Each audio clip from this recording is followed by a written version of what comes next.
Salut à tous et bienvenue dans Toi et moi. Nous partons à la Teste. Anne et Frédéric, anciens expatriés, décident de revenir sur Bordeaux en 2009.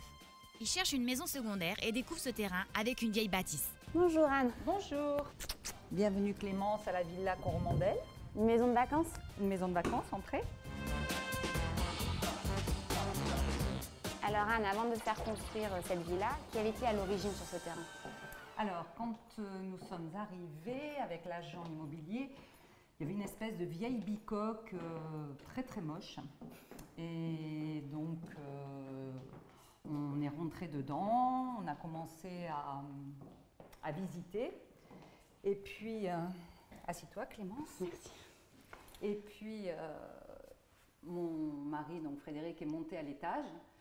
Et il y avait une toute petite fenêtre qui donnait donc sur la vue. Et il a dit, ah ben voilà, c'est cette maison qu'on va acheter et on fera construire face au bassin. Parce que de façon incroyable, cette vieille maison a donné, regardait vers la rue.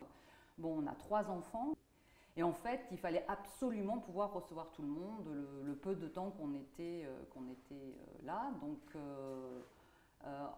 la maison a été construite un peu sur cette idée. À l'étage, c'est la vie commune, au rez-de-chaussée donc. C'est plutôt la vie des enfants.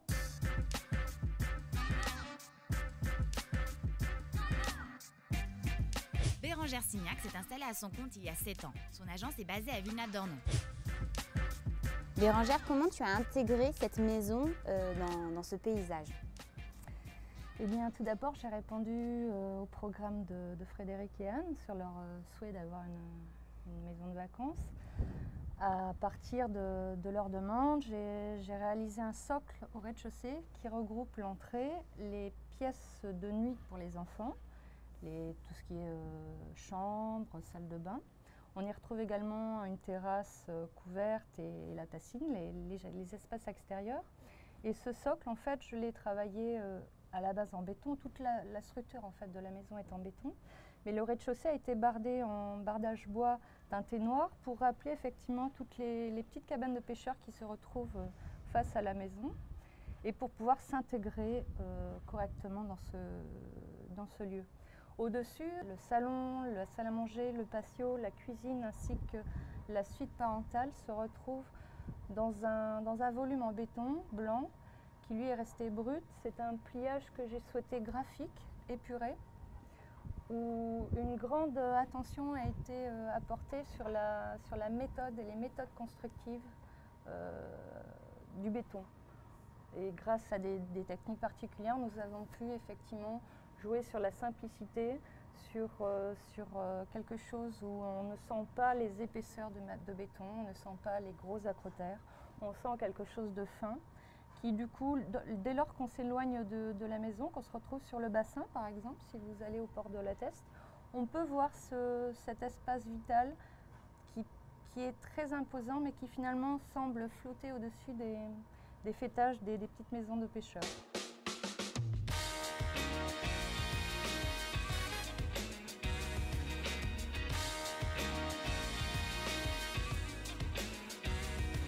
On arrive dans le lieu central de la maison, c'est quoi? Une terrasse, un patio?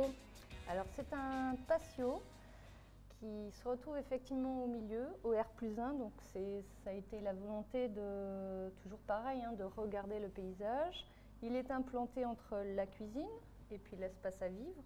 Donc il est central, il sert aussi bien l'été pour pouvoir manger et aussi bien en période d'automne ou d'hiver. Également au plafond des perforations un peu ovoïdales qui ont été créées pour amener des jeux de lumière, aussi bien la journée que le soir également avec des jeux d'éclairage pour à la fois protéger de la pluie, également du vent et continuer de profiter de la vue.